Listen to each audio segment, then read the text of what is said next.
Hello, welcome to Coaching Think Talk. I am Life Coach Marife Garfin from Life Coach Philippines, and this is Coaching for Overcoming. This coaching conversation is for parents, caregivers, and guardians who are intentional about overcoming challenges in raising the next generation. So magandang hapon po sa inyong lahat. Thank you for joining me live today. Please leave your digital footprints by letting us know where you're coming from today. Tag a friend, circulate this video so that we can reach more individuals who might be in need doon po sa mga ating pag-uusapan ngayong hapon. You may also give some shout out to people you want to greet and reach out with some inspiring messages. If you are watching this on a replay, comment hashtag replay. I am streaming via FB page of Life Coach Philippines and YouTube channel Coach AI Connect. If you are new to our platform, please like, follow, and subscribe. Okay? So, magandang hapon po sa inyong lahat. I'm pretty sure, no, dito sa amin umuulan-ulan. Ewan ko dyan sa Manila and other parts of the Philippines, no, or if you're in the other part of the world and you happen to catch this video. But it's quite a rainy again dito sa amin, no? So, I hope that you are alert, alive, and enthusiastic.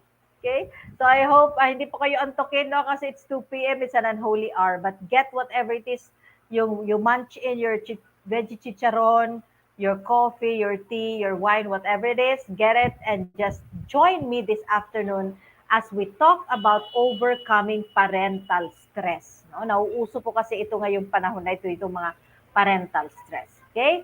So, but before that, let me give a brief introduction of myself. I am a life coach, Marife has said, a certified co-actively co-create life coach. I'm also a certified mental health coach. I'm a master builder apprentice to master coaches, master builder apprenticeship program. And I am a scholar, or rather a public speaker trained under the 6 steps of six-figure public speaking training of Master Coach A. And that was really an awesome experience. I was one of the scholars and it really helped me, leveled me up really in the things that I've been doing. I'm also the founder and the creator of my Nth Attempt to Parenthood. This is a coaching community that seeks to empower every parent to take a stand in mental health for themselves and their children.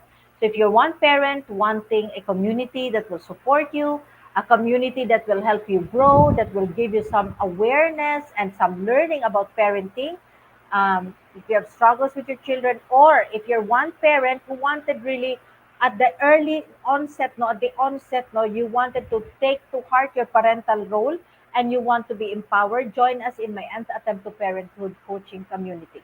So just PM me for the link, no, and I just so much really welcome you in the community. And by background, I'm a registered nurse with almost 22 years of hospital work experience, and I am now currently operating as also the owner of the Healthy Hub, a health and wellness coaching center located here in Arellano Street, Tacloban City, Leyte, Philippines. I'm just across People Center at the back of the corner flower shop. So this is a place for healthy food and healthy conversation. So if you're one person needing a space to just relax your thought or you want conversation that truly matters, just drop by in here at the Healthy Hub. We are open 7:30 to 6 p.m. And because of all these things that I've been doing, I need to really continuously learn. That's the reason why I'm a mental model collector. I'm part of the Be Learning Society wherein we study different frameworks, different way of thinking, worldview that will enrich us so that we will be able to use it no in situation when we are challenged so that we can level up and truly overcome and experience what it is to thrive in life. So importante po yung alam natin kasi nga from the very beginning we have these mental models na no. But when you're continuously learning with the different way why people think, you got to understand where they're coming from and you got to also to have reactions no and you respond appropriately that will truly help you. Okay? So let me invite you this afternoon to just be with me, join me as we talk about parental stress, no? So get your hashtag pack my bag moment. Kunin niyo po yung something that you're going to resonate with. And then ilagay niyo po sa inyong timeline. so that you can bless someone. Lumalakas yung boses ko, lumalakas din yung ulan. So that you can put it in your timeline, post it in your timeline, share it, so that other people who might be in need of it will be able to get, and will be blessed sa sharing mo. Okay? So, good afternoon to my kindred coaches. No, we have here Coach Lynn, and we have Coach Darbel, a soon-to-be mom. So, mabuti nandito siya. And of course, Bridget, thank you for joining me. Okay? So, let's begin. No? Ano nga ba yung sinasabing parental stress? Hello, Coach Sheila. Thank you. And Sir Roland, thank you for joining me. Okay, ano nga ba yung sinasabing parental stress, no? Ha? Ano nga ba yung parental stress, no? So, study showed, no? A study has been conducted last March 2021, no? And it shows an increase in parental stress because of the pandemic. No? Parents have already stress.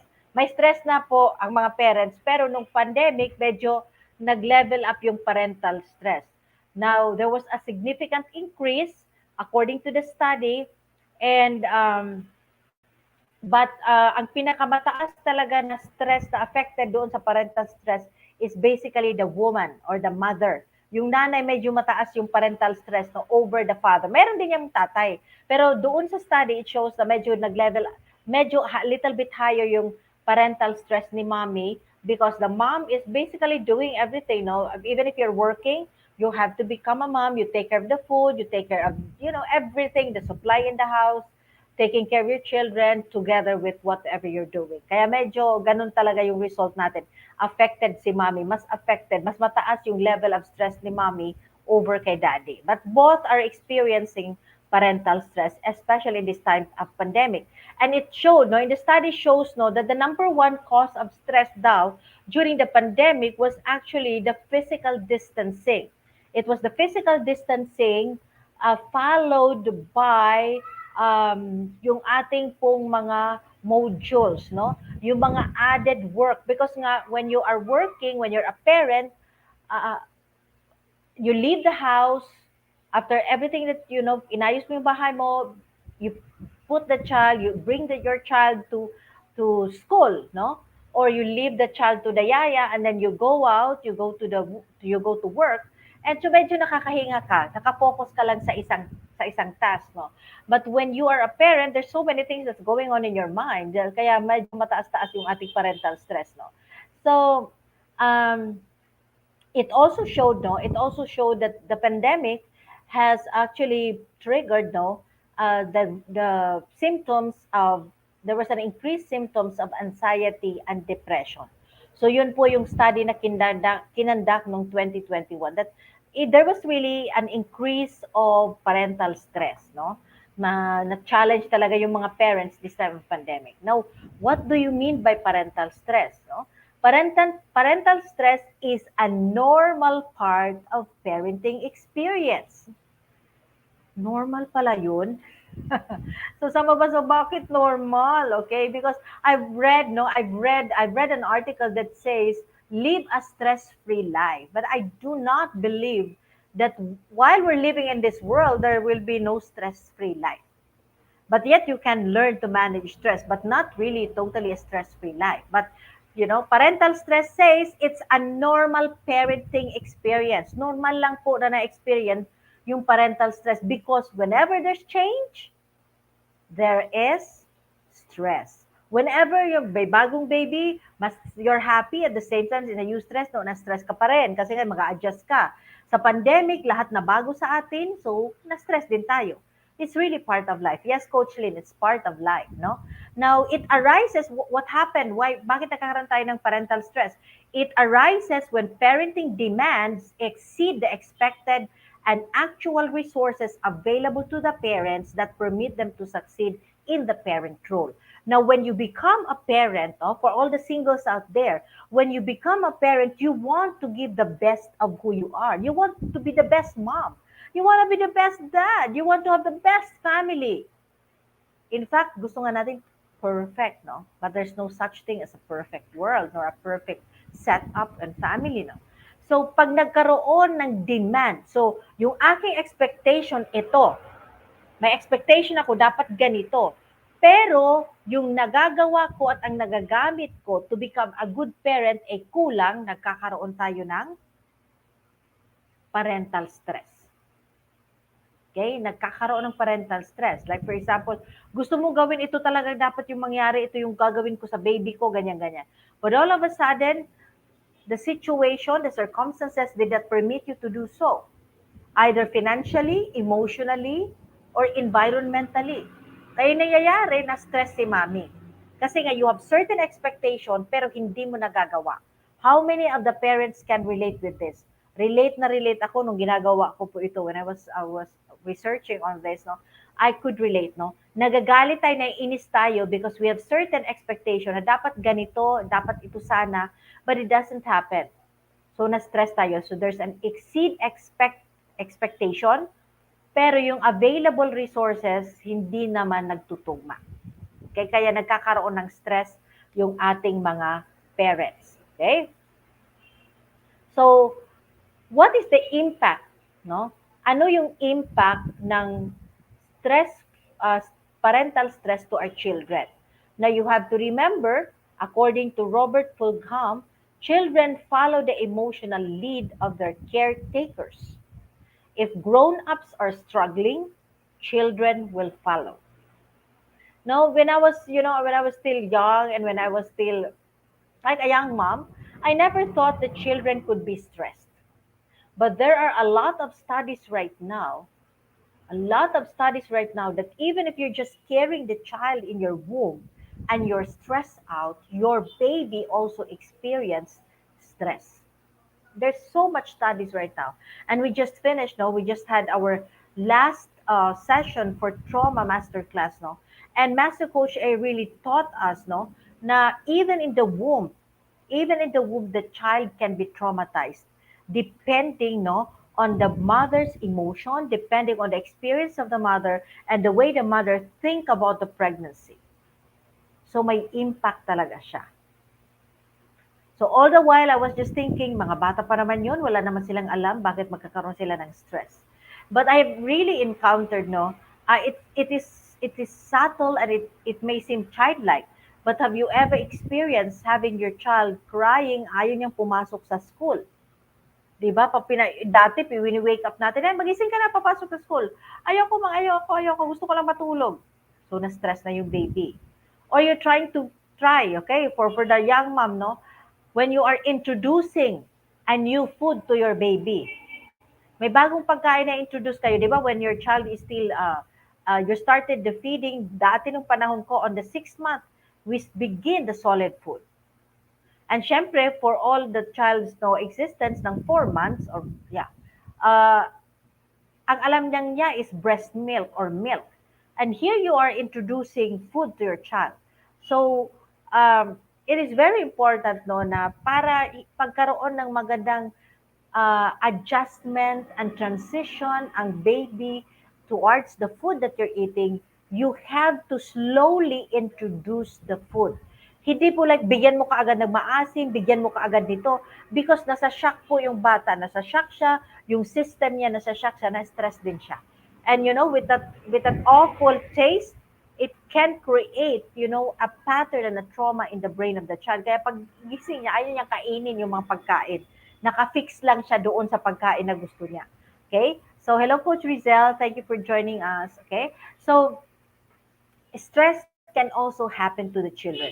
You have to remember and we have to be mindful, all of us parents, no, na na-stress din yung bata. So, if the mom comes in getting angry, so stressed out, so tired, hindi yun naintindihan ng bata.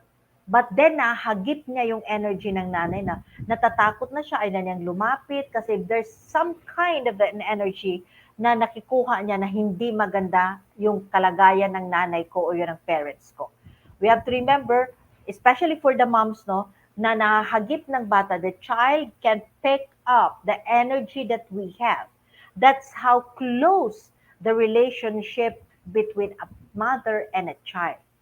So kahit po pinutol na yung umbilical cord, no, the child can easily sense if the mom is not in a good state. So when we have parental stress, don't think that you are the only one affected, but also your child. That's the very reason why every mother or every parent for that matter must be conscious and must be mindful of the state that they are in because it will impact also the child's attitude, behavior, and the way they perceive things. They will also be stressed out. So each and every parent must learn how to overcome parental stress. Okay? So kailangan alam natin yun. And in this time of the digital world, in this new technology, we need to be very intentional to overcome parental stress. Pandemic came, we are grappling with so many changes, and so it's easy to become stressed. It's easy to experience parental stress. But when you're aware and you're mindful that the way you manage your stress may affect your children or people whom you love in your space, then you would be intentional to overcome it. Okay? Kasi nga, meron siyang epekto. And siya, sabi nga sa trauma masterclass ni Master Coach, mirroring. There's a mirroring. All of our brain cells dyan, no, are has a mirror in it, no, sa buong brain mo. Kaya nahagip ka agad, no? Nahagip ka agad yung whatever emotion and the way we react, no, ng mga bata.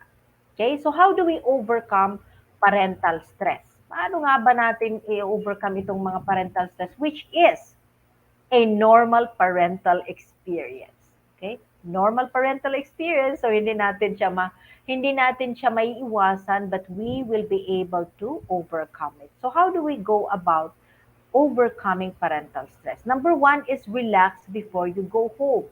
So if you come from a work, no, na grabe stressful yung work mo, yung workload mo, yung environment mo, and you kind of feel nasasabog ka na pagod ka na, I always tell the parents, it's better to delay going home.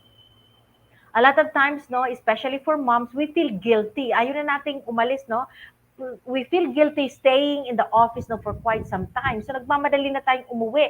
Gusto natin makauwi kasi we feel guilty. You know, when you go home, you don't go home feeling guilty, but rather you go home because you're excited to see your children and to connect with them, not because you are tired. Because when you go home tired, you never know what's going to happen. So, if you have been tired, the whole day experience was really toxic and so stressful, don't just go home yet. Delay a little bit. Maybe you can go to a nearby coffee shop, drink a bit of coffee, breathe out, breathe in, breathe out, do some 30-minute reflection of some bring in some happy thoughts before you go home. Because pag uwi mo, sa pagtingin mo, nakakalat yung bahay, ganito, hindi pa nakapagluto, hindi pa nakapaghugas, it's going to be such a difficult situation because you might not be able to control yourself. So, mag-chill out muna for a bit so that you will not be able to, you know, your child will not be able to experience parental stress or even people in your space. Okay? So the next thing is seek opportunities for fun. Now, even if your children are still small, you just have to make sure because day in and day out of taking care of a child, it will take a toll on you, no matter how much you love it. So you need to seek opportunities for fun. Okay? So get a 30-minute or an hour break, manood ka ng movie, pumunta ka sa mall. Because it will do you good and your baby good or your children good if you're freshen up, if you are distressed, than being just at home because you feel guilty of going out, but yet you become irritated. Yes, Coach Darbel, we can overcome. Okay, seek opportunities for fun. Just make sure, like for example, you have a baby, no? For example, your baby mo, You can prepare naman na makaalis ka eh. Just have to, like, if you're breastfeeding, pwede ka mag-extract ng milk, no? Ilagay mo lang yan sa ref, and it will just be, isa-submerge lang yan sa mainit na tubig later if the baby needs it. But you have also to train the baby paano ma-train siya doon sa nipple sac, no?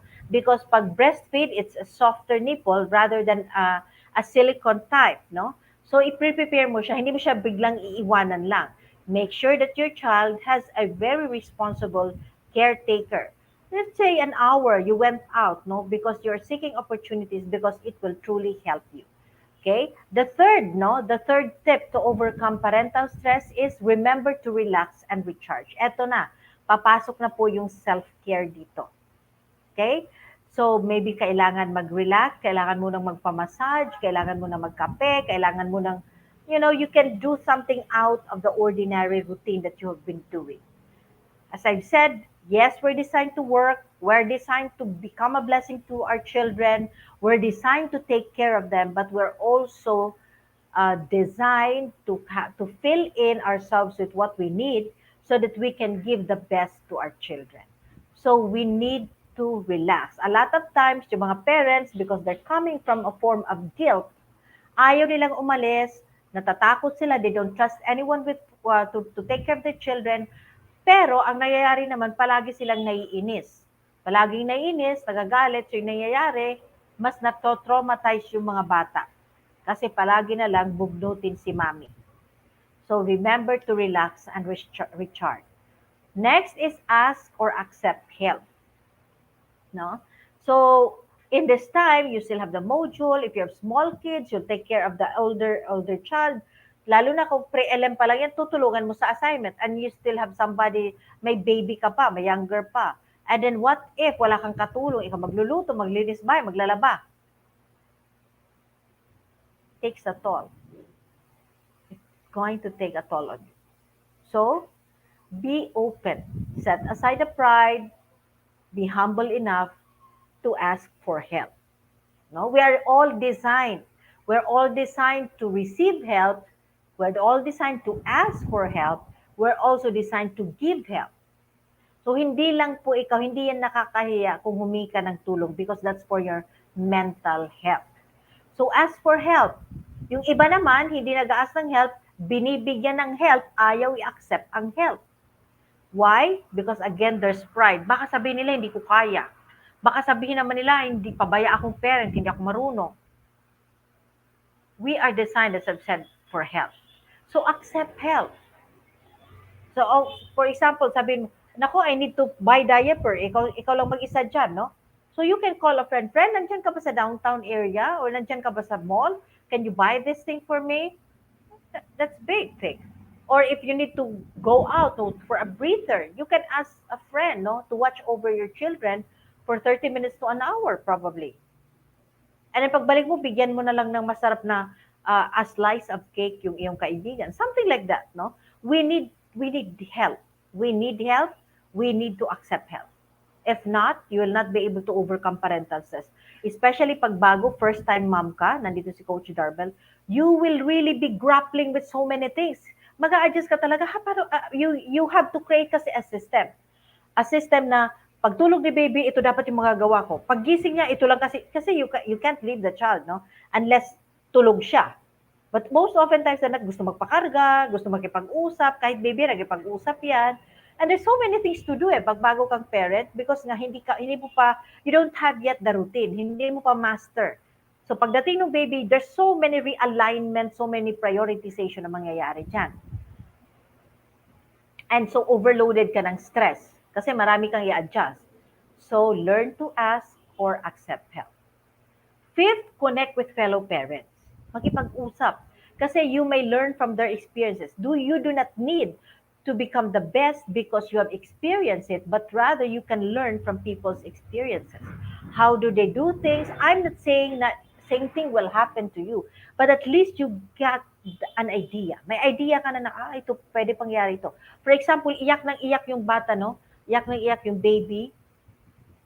Then you can ask, seasoned parents, baka may colic lang yan, baka hindi nakapupo and all this. There's so many things that going on. Kasi nga, iyak lang ang alam ng baby eh. Kaya hindi mo talaga, ano ba nangyayari ito? Minsan umiyak, magdamag, hindi mo alam.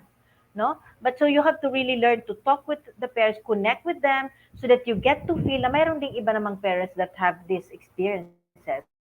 And then their experiences can at least give you an idea how to go about it. So connect with them. Never isolate yourself. Connect with them. Okay? Next is take a break from it all. Ano yung ibig sabihin ng take a break of it all? Minsan kasi we want to become super moms. We want our children to excel. Ang nangyayari kasi, gusto natin, may picture tayo ng perfect, no? Perfect na pagiging nanay. So, nakikita natin sa picture ng ibang tao na yan, ang ganda ng anak niya, nanalo ng ganito, nag-swimming, nag-piano lesson. At there are parents na talagang sinabak yung anak nila dun sa lahat ng ito. And remember, if you're the mom, tatakbo ka from what you're doing your chores, tatakbo ka sa ballet lesson. At ngayon, after ballet lesson, mayroon pa siyang kumon, ilalagay mo sa kumon, tapos pupunta na naman kayo for sports, no? Minsan, in-enroll yung anak sa lahat ng mga extracurricular activity. At sino po yung pagod? Ikaw po. Kasi ikaw yung maghahatid, ikaw mag-enroll, ikaw mag-prepare, ikaw lahat. But if you ask the child, baka isa lang gusto niya, baka gusto lang niya sa bahay. I mean, we can be, no? We can guide our children to the gift that they have. But let's always try to look, no? Paano yung gagawin natin, no? Paano yung gagawin natin para maayos natin ang mga to para hindi ka naman na overwhelmed. And then definitely keep your life in harmony. So aside from taking a break from it all sa mga pressure no ng mga ginagawa natin day in day out because we want to become a perfect mom kasi lahat ito nanggagaling sa having that mind of perfectionism. I want to have a beautiful family, a perfect family. I want to become a perfect parent, a beautiful parent, something like that, no? Kaya nagkakaroon tuloy tayo ng struggle. So keep your life in harmony. Make sure na yung mga bagay na pwede namang hindi gawin, no? Huwag na nating i-superimpose sa ating mga bata. Kasi nga kung na-stress ka, sa kata-transport sa kanya from one activity to the other na kung tatanungin mo yung anak mo, baka hindi naman niya gusto, ikaw lang na-stress. No? You're creating it for yourself. So, keep your life in harmony. At the same time, never forget, you have other relationship. You have other relationship. Kahit may anak na po tayo, keep that communication, keep that time with our partner, with our husband, with our wife. Kailangan po kasi makontinue yan. Yung nag-uusap kayo ng kayo lang, ng walang, you're not thinking of the baby, you're not thinking of other people, but you. So give yourself that break by going on a date at least once a month. An hour or two will not hurt. No? Once a month, kayo lang dalawa, chilling lang kayo, okay, usap lang kayo, okay, talk about each other's dreams and aspirations because it will strengthen your marriage. And when it strengthens your marriage, you become good parents. No? When you're giving yourself both a break, when you're giving both yourself time, you become better parents because you have good relationship, you're talking to each other, you have commonality in your thought, nagpag-usapan nyo lahat, and so you become a team. And when you become a team, you're able to go through whatever it is that you want to achieve as couples, no? And the rest will follow. Okay? So, wag kalilimutan, meron tayong partner. Okay? So, kahit busy ka na rin, no? Minsan, hindi marunong magluto yung ating mga husband, no? Or the wife, for that matter. Yung husband yung marunong magluto, yung wife hindi. But if they try to help us, no? Kahit hindi sila marunong, embrace it, enjoy it, affirm it, celebrate it. Because gusto nila tayong tulungan. A lot of times, na-stress tayo kasi gusto natin ito, that this is how you should do it. But that's not how they're going to do it because definitely they're a different person than us. So talagang iba. And so, but we look at it from the perspective na may effort siya, binigyan niya ng importansya niyo, ginawa niya yon para maibsan yung iyong stress. And so celebrate that. Enjoy that with your partner. So wag nating kalimutan yun. So tips to overcome parental stress, relax before you go home, breathe out, breathe in, breathe out muna, especially if you're tiring at the office. Seek opportunities for fun. Make sure that there's still some adventure that you can hop into. Hindi lang yung lang ginagawa mo, especially if you're a stay-at-home mom. Nakakabato po yun, and other people would say nakakabobo, no, wala ka nang inisip yun lang. And sooner or later, you will feel, you know what, bababa yung confidence level mo, and you feel, no? You will feel na wala kang silbi sa mundo, anong silbi ng buhay. Even if you're not intentionally doing it, it can come. Because nga, you get burned out no sa ginagawa mo. Then relax. Remember to relax and recharge. It's not something to be guilty if you just pull out yourself for 30 minutes an hour for a breather. Okay, you become a better parent. Ask and accept help. Hindi po kawalan yung at hindi nakakahiya yung humingi ng tulong because disenyo po talaga ng Panginoon na tayo ay tumulong at tayo ay magpatulong.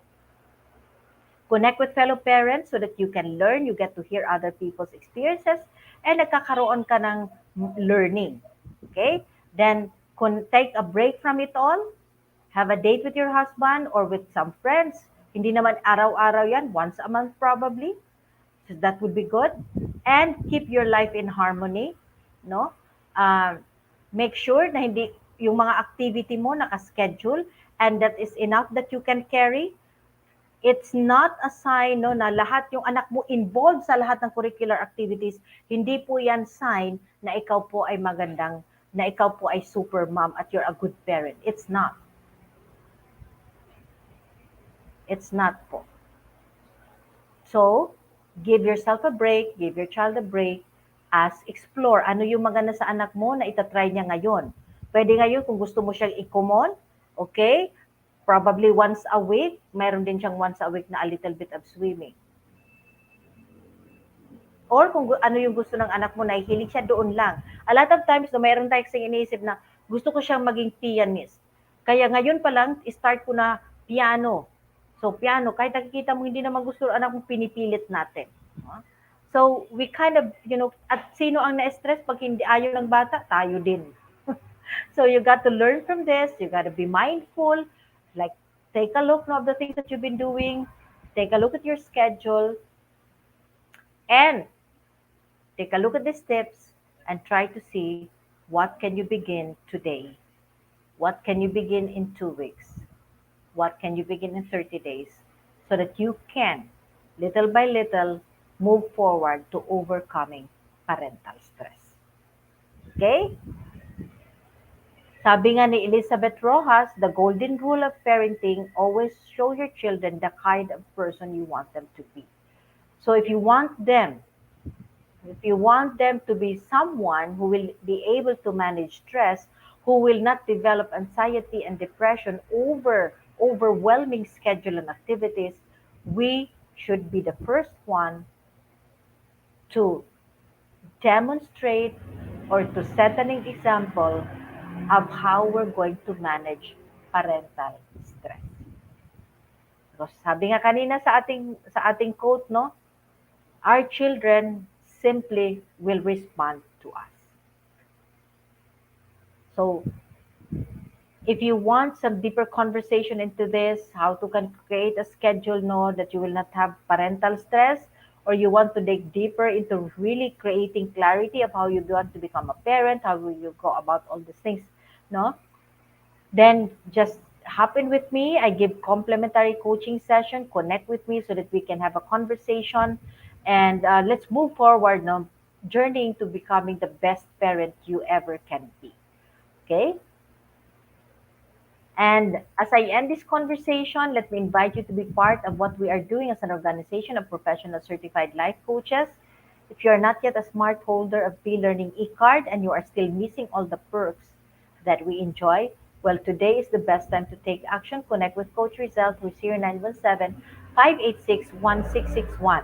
Now, when you become a member of the P-Learning Society, you take part in the building of the tent maker, because DCAP is in charge. No, the Bee Learning Society is the tent maker of the Bee Learning Homes for Mental Fitness. So if you become a member of the Bee Learning Society, you take part in building this home. No, so and you get to enjoy 5% food and beverage discount when you order from DCAP Coffee Republic. you know, Food is superb. I'm excited already for the zero sugar chocolate and low carb snacks. I'm so excited with this one. No, so just get in there, experience it, connect with Coach Rizal. And again, another perk will be you'll have uh, an access to sit in the mental model masterclass of Master Coach A every fourth Saturday of the month. So yun po yung talagang sa akin, yun po yung pinaka the best, best, best. Because I've been growing, I've been really like, leveling up as a person because of my breakthrough learning in this mental model master classes. And you get a 90-minute free coaching session with the senior coaches of Life Coach Philippines. So connect now with Coach Rizel for more information and registration assistance through 0917-586-1661. And if you're an individual who intend to embark on a journey of becoming a certified life coach, Master Coach now offers co-actively co-create life coach certification program, the best ever, with CPD accreditation of 40 credits units from the UK. CPD is all about learning new things and refreshing your knowledge by doing new things, and this what makes CECC Life Coach program the perfect track for your continuing professional development. So if you want to level up as a profession, if you want to level up as a person, this is the best program for you. I can attest to that because experience ko po ito at yung mga maraming coaches po na nandito sa space ngayon. Life coaching is a 21st century learning experience that is empowering professionals to enhance their skills in multiple domains, thereby increasing their relevance in an increasingly complex workplace. So this comes with a 21-day web-based learning which you can begin anytime at 5,000 pesos. Pwede niyo pong simulan. No? And then a 3-day live business bootcamp with Master Coach A and a 3-day live business bootcamp with senior coaching team. No? And the program package also comes with so many bonuses. So connect with Coach Rizal to 0917-586-1661 to discover the opportunities waiting for you in this profession. And lastly, let me take this time to thank all of you. Maraming salamat po for being part of Coaching for Overcoming every Wednesday. And this 1 year journey in Coaching Think Talk, maraming salamat po. This is my final episode here at Life Coach Philippines, as Coaching Think Talks spin-off to Think Talk broadcast at Facebook Think Talk channel on April 3, 2022. Ngayon na po, next week na po, okay? Our mission is to get closer to you and serve you better, serve better our community. Yan po yung aming goal, no? Uh, we envision, we envision, um, we envision to be the go-to network for content that connects the mind, the heart, and the soul. So join me for the premiere episode of A Day Without Your Health Coach on Wednesday at 2 p.m. April 6th with me as your host, no? This is me pa rin po as your host in this conversation in Coaching Think Talk broadcast, A Day Without Your Health Coach. So, A Day Without Your Health Coach is all about empowering individuals to start taking control of their well-being through awareness that will nurture healthy habits through therapeutic lifestyle change. It is created for people who desire to move through their health journey and wanting to sustain it because they wanted to live an abundant quality of life. Okay? So if you're that person, this program, this show is for you. So join me April 6th, 2 p.m. for the premiere episode of A Day Without Your Health Coach, Wednesday, 2 p.m. And thank you so much. It is my heartfelt um, thank you to each and every one of you.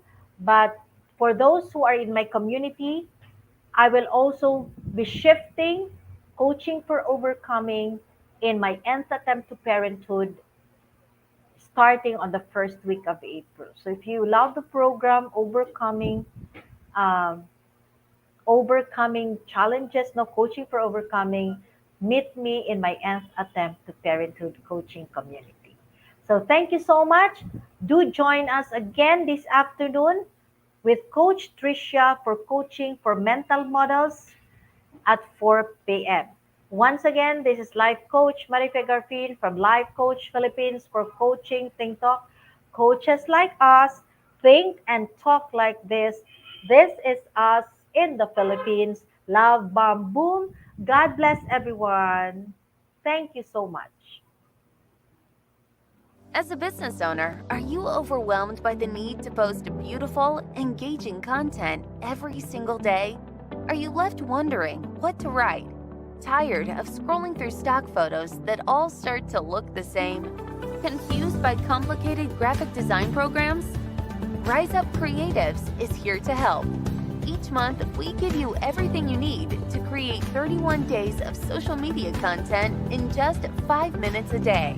Customizable captions, curated lifestyle photos, a drag-and-drop graphic design tool, and the ability to post directly to your social media accounts.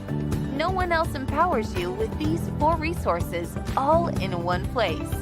Each month, we help you plan your social media calendar by providing you with 31 image themes and customizable captions so you can quickly and easily create engaging content and grow your following. Simply select the image that works best for your feed or story. Then, copy the caption and customize it to fit your audience. 5 minutes a day. It's that quick. Plus, you'll absolutely love our drag-and-drop graphic design tool. Start from scratch or choose one of our beautiful templates to fit your unique brand.